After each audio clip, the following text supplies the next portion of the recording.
problems with the rear left. Picked up 2 punctures. The windscreen will be completely missed now. I am now the windbreak and the rain shield.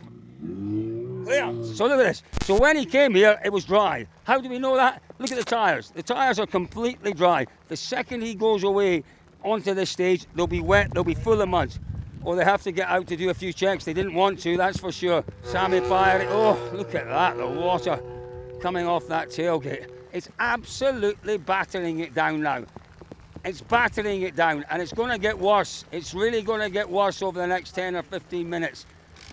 Those water splashes, those water splashes in the final stage are going to be difficult, really, really difficult. I am soaking. I can feel the water running down my back. Oh my word. Goodness me, Jonny, trying to stay dry. You know, we see this, they go to places like Sweden and you know, when we go to Japan and other places, they'll have waterproofs in the car. I am a little surprised with the forecast that we had. I'm a little surprised that it looks like none of our crews are carrying waterproofs, because they are going to get into the car feeling a little bit uncomfortable. Right, yeah, well done, Elliot. You're doing a lovely job there protecting Kalle from the rain, trying hard. Yeah, come on, I'm bigger than you. We can create a barrier for Kalle Rovanperä.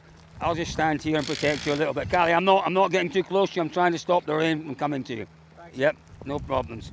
No problems. I am now the windbreak and the rain shield for Kalle. I don't mind doing that. He's not asked me to do it. I'm doing it voluntarily. And look at this now. Look, let's watch.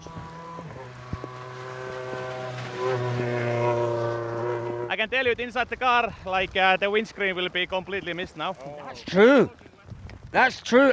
Yeah, that will be an issue as the guys get in the heat. The heat builds up in the car. They're soaking. The condensation lifts off the wet overalls and it mists up the windscreen. What he might do is prepare for that. He might actually get himself with maybe a cloth ready. We'll just stand over you, Jonny, just to protect you a little bit from the rain, mate. I'm sure it doesn't. Does that help or not? I don't know if it does help, but we'll try. It's a proper storm. It's a proper storm.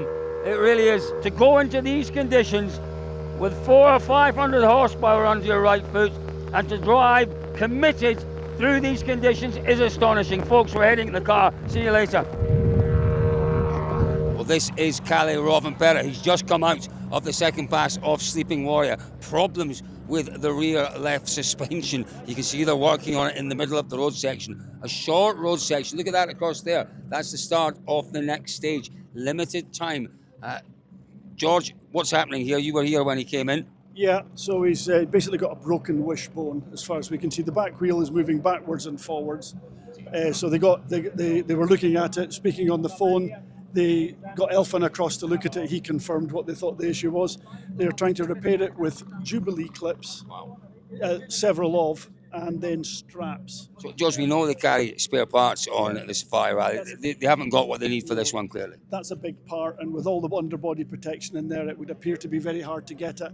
I think you have to dismantle quite a lot to get to it. If you can see the state of me, I am absolutely soaking wet. We got battered on with rain before the start of the second pass of Sleeping Warrior. In places, it was like safaris of old. They were absolutely making their way through water, through mud, through all sorts. Here we go. Scott Martin's obviously helping out. They're allowed to do that these days. Yes. He's come to offer certainly advice in terms of maybe Scott's been talking to the team. Maybe the team have sent Scott some instructions. He's relaying that now because Kalle and Jonny have been working on it. Yeah, I suspect that is what's happened.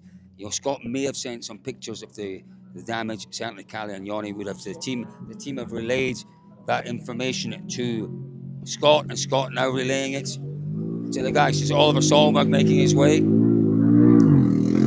to the next stage. Look at this. I mean, you know, we're in the middle of nowhere. It's muddy, it's wet. Something's hit the front there and just done a bit of damage to that guard, that protection guard for the front radiator intake. But yeah, you know, those conditions. Take a look under the wheel arches there. You can see the mud. You can see some of the vegetation as well. Whenever we get an incident like this, very often we have roving FIA people around. They're just keeping an eye on things as they do. You know, there's only so much assistance that your team can give you. You can't swap parts or anything like that. So they're just keeping an eye on that situation, and it's perfectly normal. So Oliver Solberg just coming to have a look and see what's going on. It is a very, very short road section. There'll be quite a number of rally cars queuing up here very shortly. Tell you what, this is not the last of the drama we are going to see this afternoon. Potentially very deep water splashes for everyone to negotiate. That'll be interesting. And you see that ratchet strap in there, just holding the bits together. Look at that. Look at the way they've got a splint. Is that like a splint they put in there? And they kind of splinted it together, if that's a word, splinted. And the ratchet strap then nice and tight. Kalle, do we know how that happened? Well, it's a MacGyver fix, let's say. How did it happen, Kalle? Do you know? Yeah, big loose stone. On the line. Well, not really on the line, but the line what the water takes you with. There we go. There we go. So Kalle Rovanperä and Joni Holton, what a job. Have they done enough to get them through the next two stages? Well, we won't have to wait too long to find out on... Clear the road. Well, Kalle Rovanperä, he's made it to the start of the stage. Let's see him off the line. Here we go. 46 kilometres to go. That damaged rear left, remember, the suspension held together with cable ties.